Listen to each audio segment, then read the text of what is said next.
प्राकृतिक आपदा से इस बार हिमाचल प्रदेश को भारी नुकसान हुआ है। ऐसे में अभी तक प्रदेश के कई हिस्से ऐसे हैं जहां पर जनजीवन पटरी पर नहीं लौटा।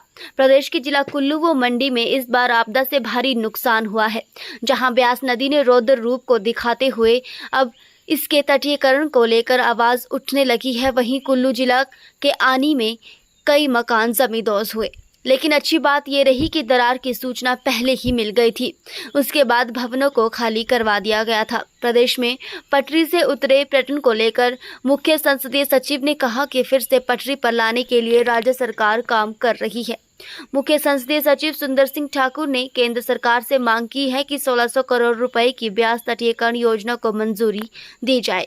वहीं कुल्लू जिला के आनी में कई मकान जमींदोज हुए हैं, जिसे लेकर सीपीएस सुंदर सिंह ठाकुर ने कहा कि इन भवनों में करीब 200 किराएदार रहते थे, जिन्हें पहले ही सुरक्षित बचा लिया गया था।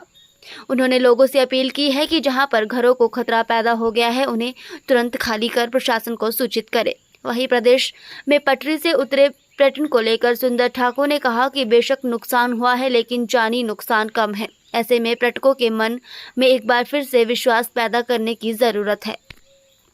अपना परवाणु से शिमला है, या हमारा कीरतपुर से मनाली है, या हमारा ये कांगड़ा से लेकर होते हुए मंडी तक का इलाका है, इन सभी रास्तों को इनको बिल्कुल बेहतर करना होगा और इसमें ताकि गाड़ियां आसानी से दौड़े। और उसके साथ में मैं समझता हूँ हमारे कुल्लू क्षेत्र में तो सबसे बड़ा एक ही माध्यम होगा कि हम दशहरे को बड़े धूमधाम से मनाएं। आज मैं आपके साथ शेयर करना चाहता हूँ, आज पूरे 60 दिन दशहरे को बचे हैं। हम पीछे जश्न आज़ादी कुल्लू में मनाने का कार्यक्रम था, उस दिन मुख्यमंत्री जी को भी कुल्लू में आना था, तो हम कर्टन रीजन उसको मान रहे थे कि 70 दिन जब तब दशहरे को रह रहे थे 15 तारीख को, तो आज 60 दिन दशहरे को बचते हैं। तो ऐसे में एक ही उम्मीद जिसमें कि पर्यटन ओवर कर आएगा वो होगा दशहरे का हमारा महाउत्सव।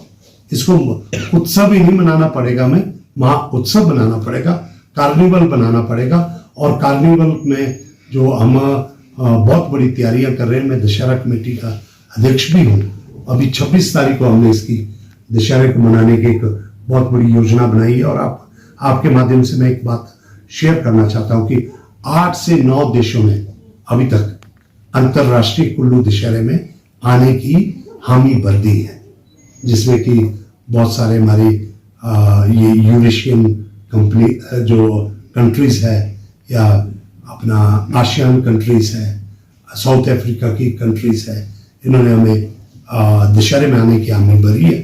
अभी तो हमने मेहमानों के स्वागत के लिए जो है बेहतर सुविधाएं जो है सड़क और जो है हवाई सेवा, जो संभव हो सकता है उसे सुचारू करने के लिए हमें ध्यान देना होगा। और यही एक माध्यम होगा जिसमें पर्यटन ओवर कर आएगा जारी है।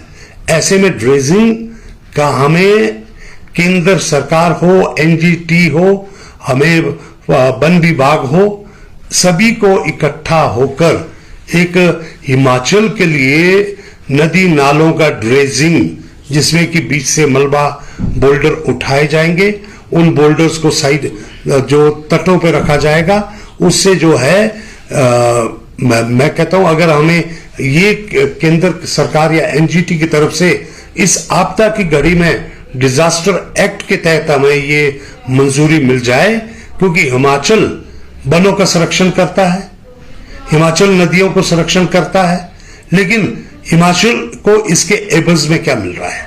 हिमाचल को इसके एवज में ये मिल रहा है कि वनों के सिल्वीकल्चर मार्किंग, घने जंगलों को जो है सिल्वीकल्चर मार्किंग में ये होता है कि उन पूरे वन को साइंटिफिक तरीके से वहां से जो बड़े पेड़ है हटाए जाते हैं, उसमें हमारे पास प्रतिबंध लगा हुआ हमारे ऊपर। हम सिर्फ हिमाचल प्रदेश संरक्षण के लिए बचा हुआ है, लेकिन अगर अपने लिए वो कुछ करना चाहता है तो हिमाचल के लिए इस वक्त आ गया है कि केंद्र को, एनजीटी को, और जो आपदा की घड़ी में बिल्कुल एक व्यवहारिक जो अपना एक दृष्टिकोण रखना होगा कि हमें नदियों नालों से बोल्डर्स निकालने दिए जाएं, ताकि बीच नदी से बोल्डर जो फ्लड के कारण बीच नदी में आ गए हैं उनको उठाकर अब तटों पे रखें, तो उससे ही हमारा नदी नालों का बचाव होगा। ड्रेजिंग जिसे कहते हैं, ब्यास का तटीकरण है, पूरी की पूरी स्टडी हमारे पलचान से लेकर आउट तक केंद्र सरकार के पास पड़ी है। क्यों हमें वो एक मुश्त, वो जो हमारी 1600 करोड़ की वहां पे एक तटीकरण की एक योजना है, क्यों नहीं उसे हमें स्वीकार किया जाता है। मैं जानता हूं पूर्व में ये योजना बहुत पहले बनकर तैयार हुई थी, लेकिन जब ये जो हमारा गंगा की सफाई का एक विभाग बना था, जिसकी श्रीमती उमा भारती जी मंत्री बनी थी, तो उस वक्त तो गंगा की सफाई के चक्कर में इन सारे प्रोजेक्ट्स को पीछे कर दिया गया था। लेकिन ना तो गंगा की सफाई हुई, ना हमारी ब्यास नदी का जो तटीयकरण हुआ। मैं आज हमारा आनी क्षेत्र में जो 8 से 9 मकान जमींदोज हो चुके हैं, गनीमत ये है कि प्रशासन ने पहले ही इसमें लगभग 200 लोगों का ये कहा जा रहा है कि वहां पे टेनेंट्स थे, लेकिन सभी की जो है सामान वगैरह निकलवा दिया गया था। उसको पूरे इलाके को, मकानों को खाली करवा चुका था प्रशासन।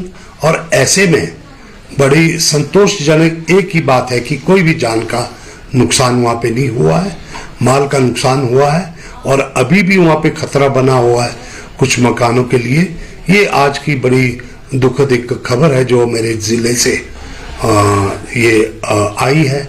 और एक जो है आपदा की घड़ी में मैं तो एक ही अनुरोध करूंगा कि हमारे जो ये जिले में नुकसान हुआ है उसके लिए सभी जो संस्थानें हैं, जो ये NGOs हैं, कई और लोग हैं, वो खुलकर दान कर रहे हैं। लेकिन अब और भी ज्यादा जरूरत होगी। मैं कल देख रहा था कि मुख्यमंत्री जी ने भी पूरे भारतवर्ष में ये अपील की है, और बेहतर तो ये होगा कि अब ये आंकड़ा बहुत ज्यादा बढ़ चुका है।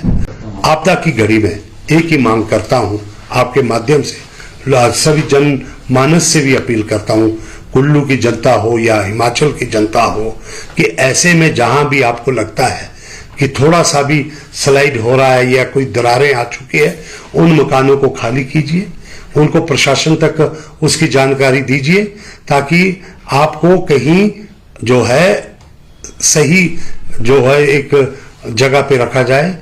जो राशन सरकार दे रही है, तिरपालें सरकार दे रही है,